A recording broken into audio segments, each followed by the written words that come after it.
Hey YouTubers, we got a question for you this week. Are you a private land hunter or a public land hunter? I want to know. There's been a lot of conversation lately about private versus public, so guys, leave your comments below. Don't forget to like the video and subscribe to the channel. What's that one guy's name that doesn't like me so much? JT? I think so. JT, have at it. We're back.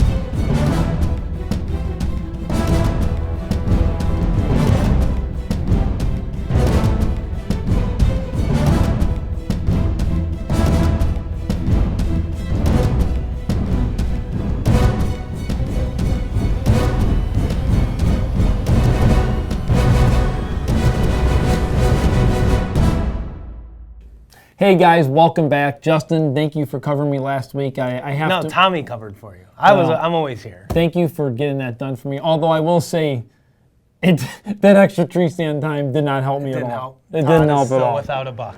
How many hours now on a stand, you think? What are you thinking?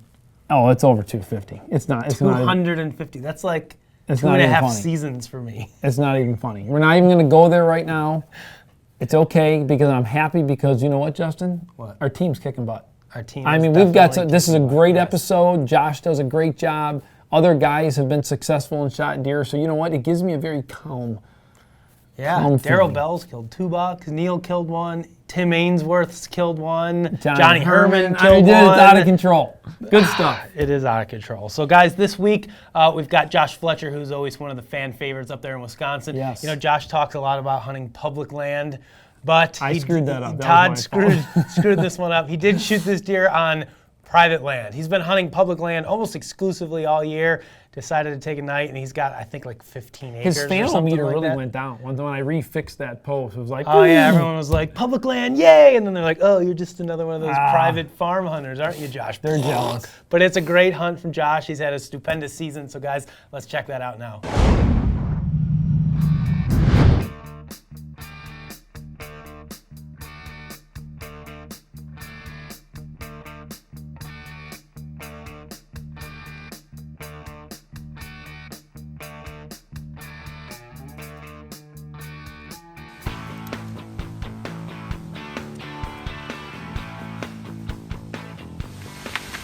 It's opening kickoff of the Wisconsin archery season, so I'm getting the truck all loaded up and packed. It's a hot one. It's supposed to be about 85 degrees today. Winds out of the south. Got a good spot in the marsh that I'm going to be heading to. It should be pretty good with the south wind, so let's just get things loaded up and head to the woods. It's opening kickoff of the Wisconsin deer season, and I am parked here now, enjoying the last little bit of cool air as I got. Thermometer right now says 86 degrees out. It's 2:30 in the afternoon right now on Saturday.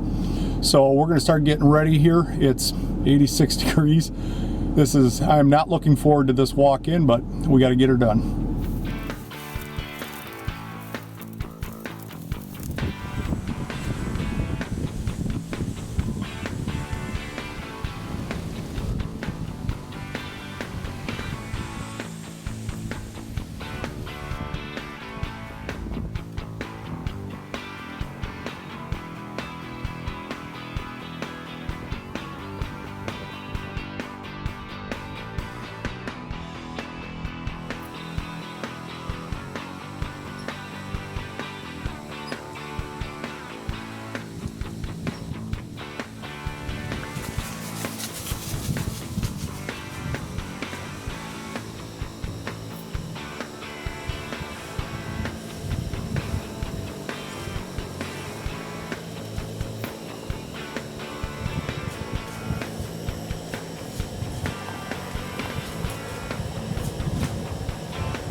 Well, I just got back to the truck and Todd sent me a text message. He's got a big buck down. He said it was a big 10 on his Wisconsin property here.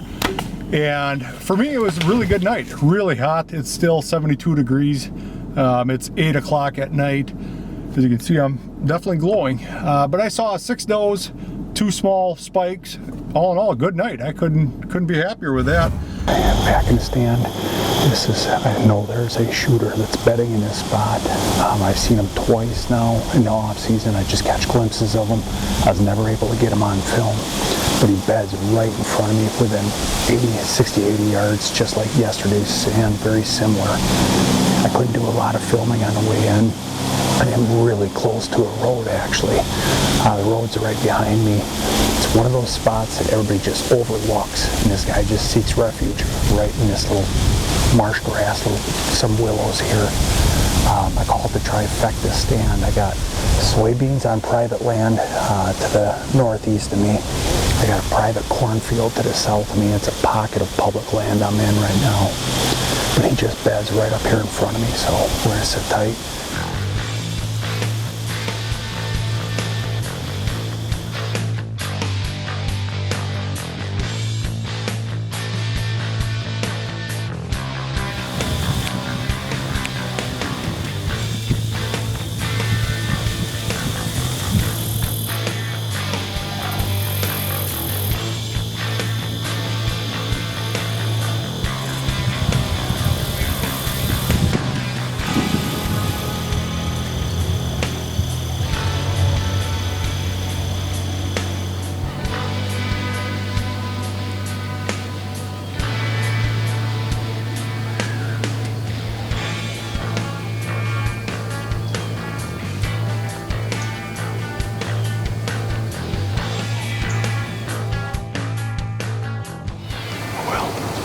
That was a good buck.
One decent buck. I mean, I'm not going to call him big by any means, but 2 bucks. I could hear him grunting. It's early. It's only, I think it's October 10th right now.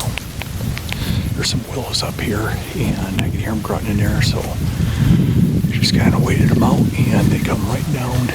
There's a line of willows, and they come right down. Came right in my tree stand. One was a decent buck. I'm not going to call him by a shooter by any means, but just neat. It is really neat getting this close to deer. It literally come right by stand, came behind me. The bigger of the 2 was making a scrape behind me. I couldn't film it. A, it was getting just too dark, and B, he was straight behind me. So all in all, a good night.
Reviewed the shot. It looked perfect. He come right down the trail here and gave me a 12-yard shot, 14-yard shot. Shot looked perfect. Using carnivores. I got them built up this year too, 514 grains. NAPL razors, fixed plates, and they are, I call them my rhino killers. I mean, they're not designed for long range shooting, they're designed for whitetails in Wisconsin. And every step he took, I can almost, I don't know if it was just me, but I swear I can hear gurgling, just the blood puddling on him as he took off running on a death march. He looped around this island. I'm sitting on an island, and he looped around on this island, and I'm positive I heard him go down back here. If I don't see him go down, I am not tracking him, so I'm giving him time, or I'm not getting on his track until I give him time. I'm just going to sit here till dark, just before dark I'll get down, pick up at least the first spot of blood, and then I'll just, kind of mark where that's at, but give him time.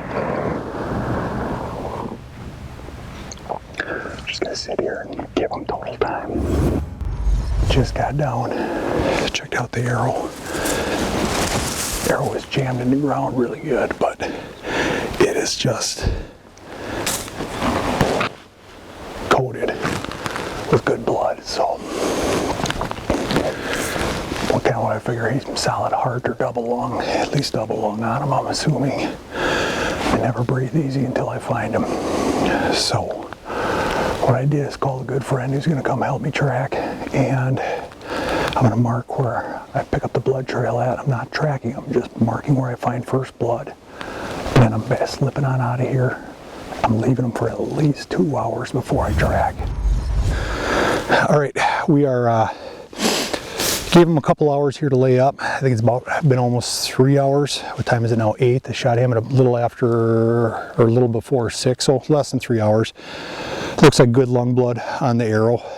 We got blood started here. On my way out, I went about another 10 yards that way, where I basically picked up his trail where he wrapped around. I thought I heard him go down this way, so we're just gonna pick up the blood trail and start taking it and see what we can come up with here. What's that? We got blood spraying right here already. Yeah, I got blood here. This grass is hard to track in. You'd think he would.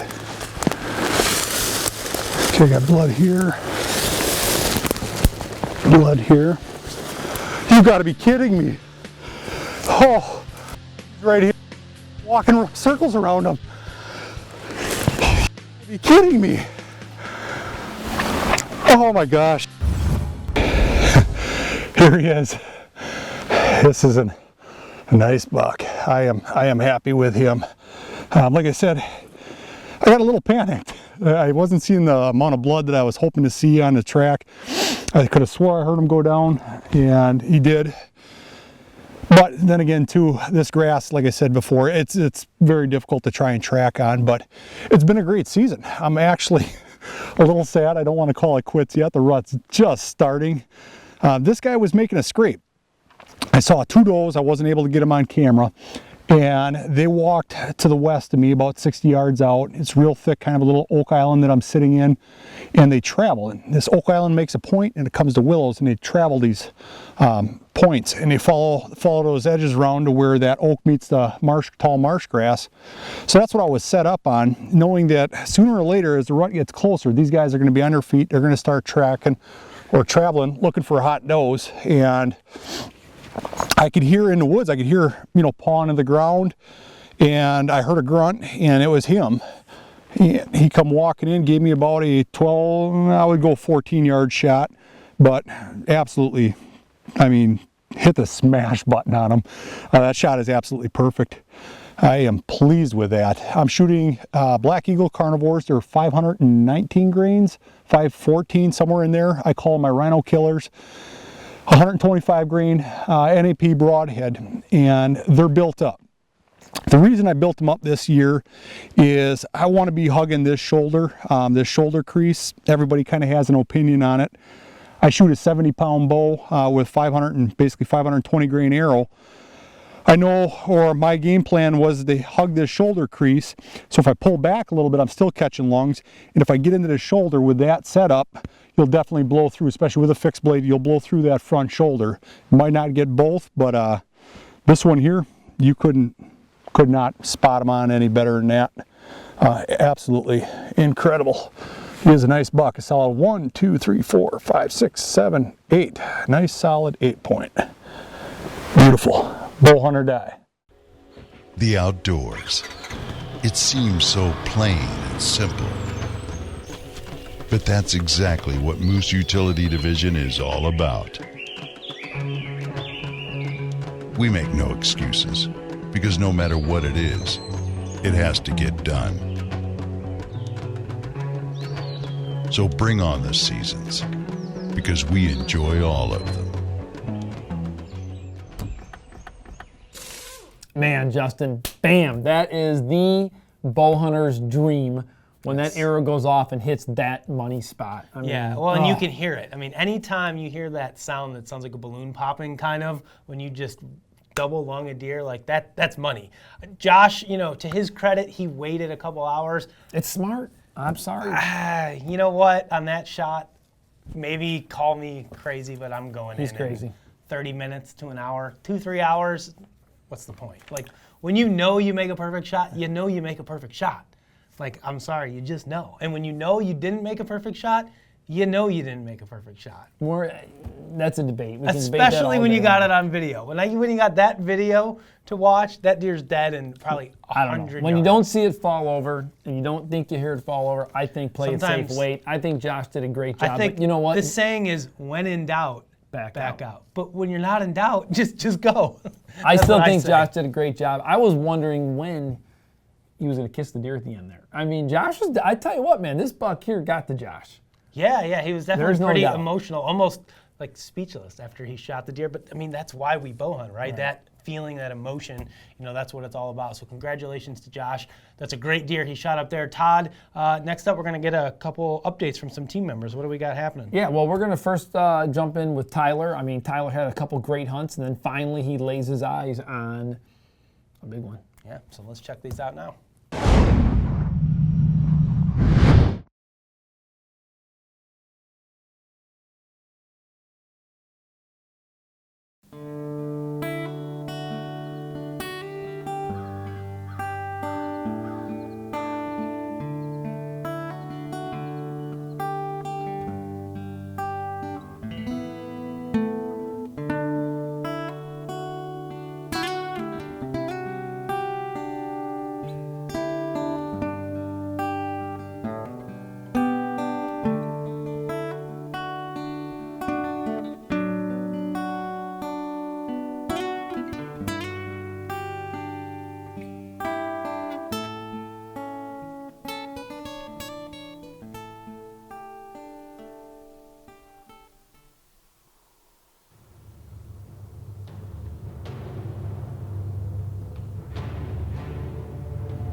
Well, guys, that's going to do it for the hunt this morning. As you saw, I had a great encounter with a nice 10-pointer.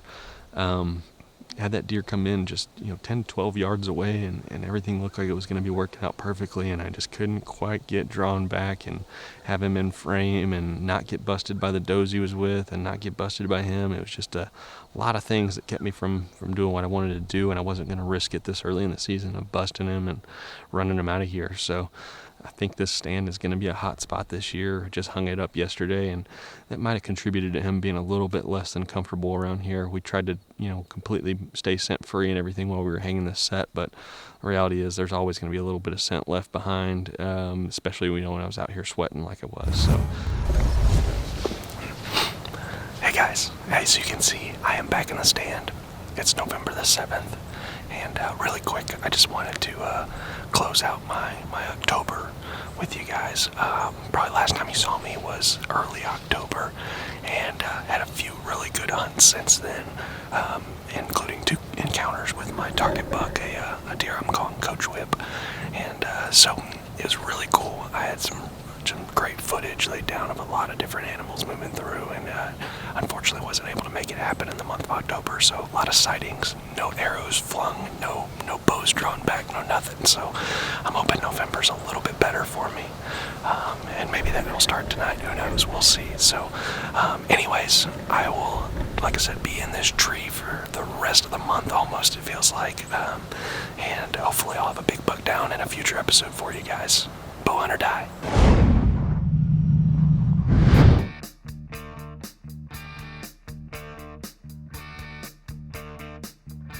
Hey everybody, Johnny Herrmann here. I am giving you guys my update from a very cold and very windy tree stand here in Knox County, Illinois.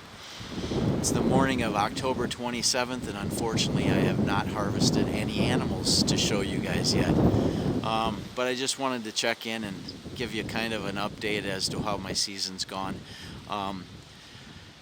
I drew a coveted northern Wisconsin bear tag this year, so I put a lot of my early season efforts into the bear tag.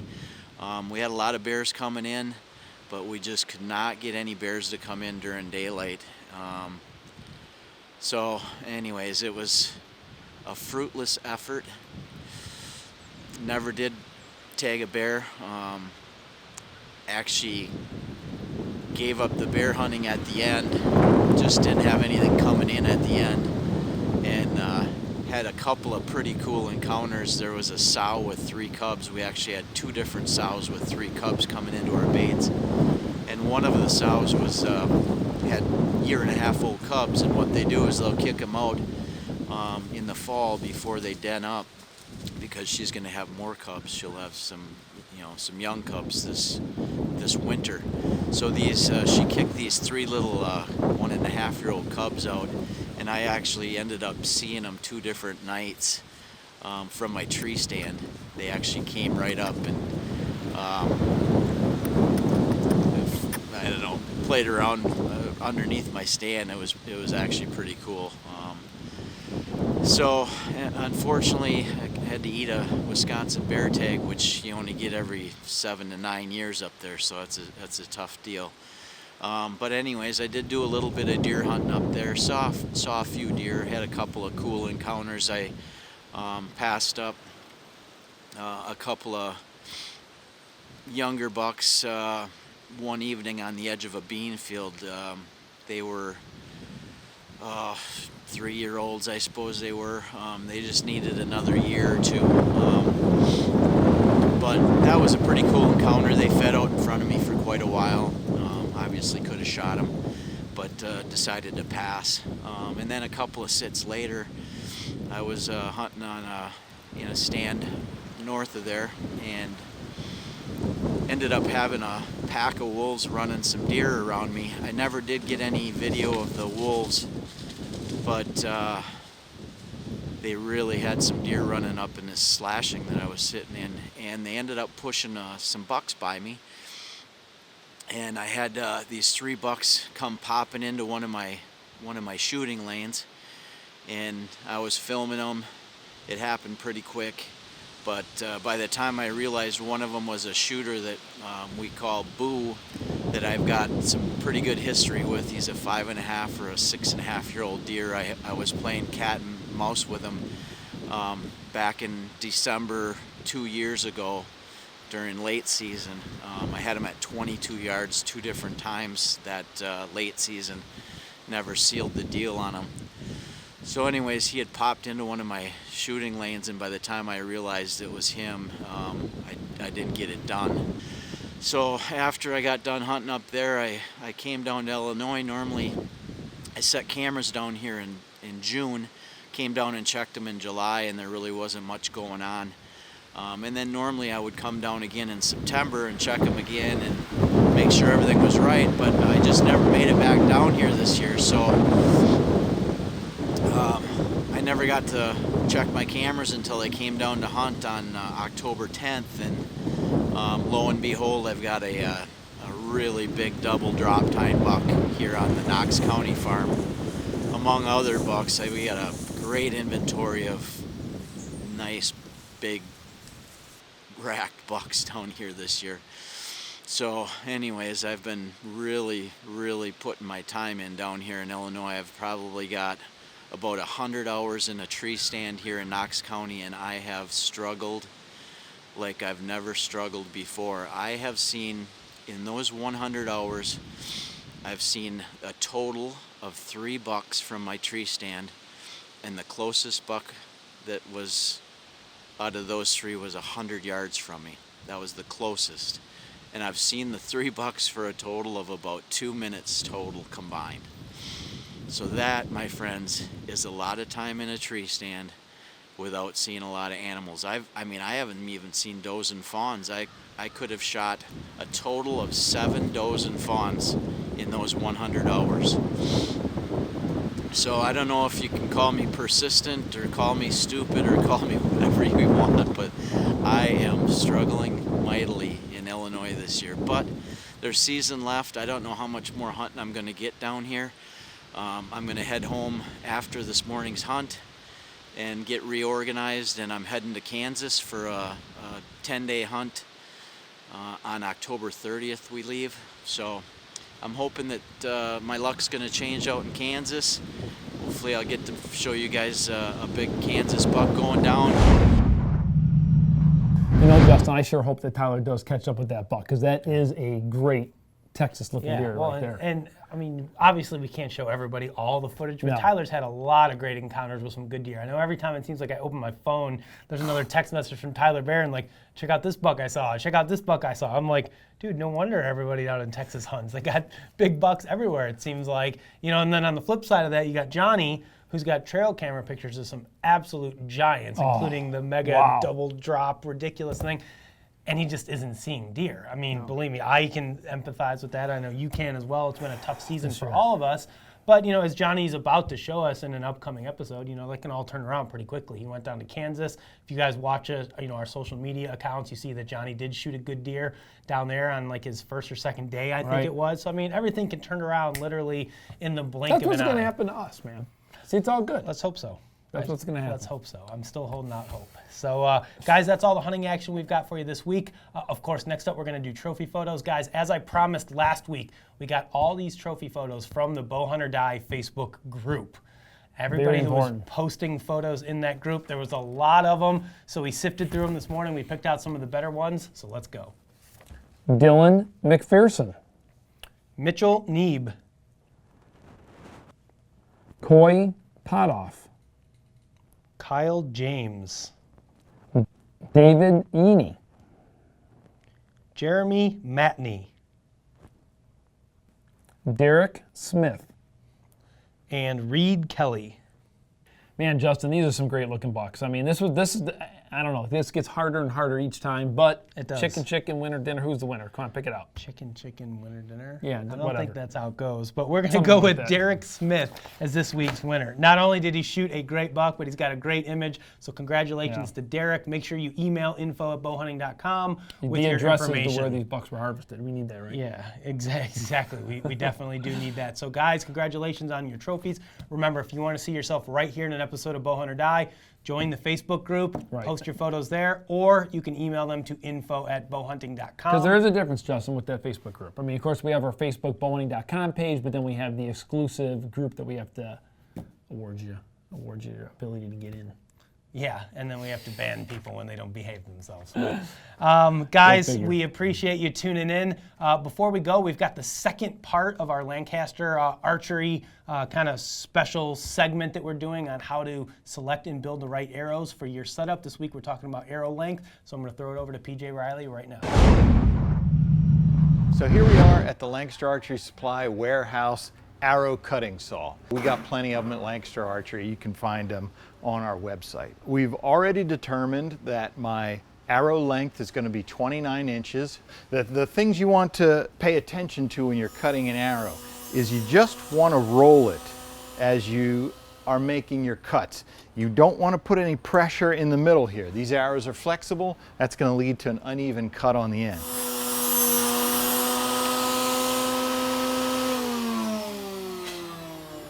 Okay, we've got our dozen arrows cut. Now we're going to go show you how to prep them for installing the components.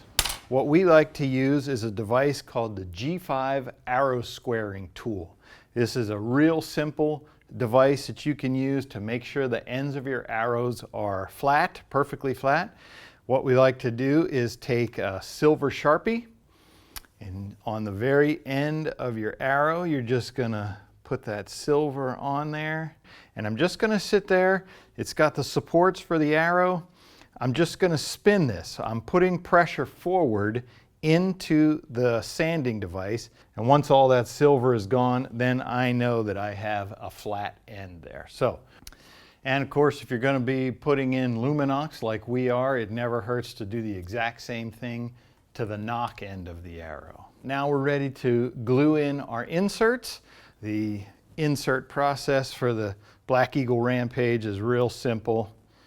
Just going to take some glue, just press it right in. You can see the glue comes out. I've got my towel over here. Something you'll notice about the Luminox is sometimes they get a little bit sticky at the end. We just take regular old bowstring wax.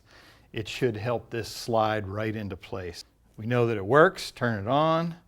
Pull it out to turn it off. Back to you guys at Bowhunter. Hey PJ, thanks. We're looking forward to the next segment. Justin, the rut is on. Come on, last minute tips other than just tree stand sitting time. Be in a tree.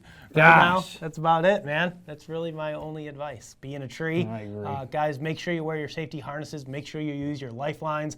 We know Rob from Lancaster Archery recently had a tree stand cable snap on him, and luckily for him, he was wearing a harness, using a lifeline. He escaped with only some minor scrapes and bruises on his arms. Could have been a lot worse, but guys, lesson learned. Make sure you're using those lifelines. Doesn't matter how safe you think you're being. One equipment failure, and it can be all over. So guys, good luck out there. We'll see you next week right here on Bowhunter Die.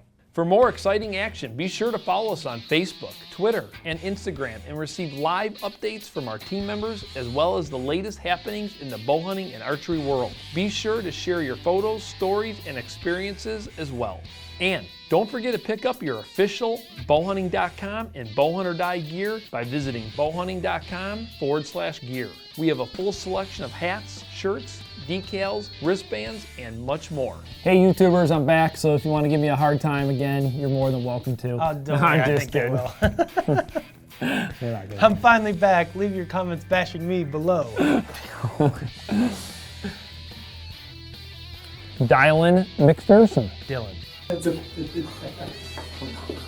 No. It's not. we need like a clip.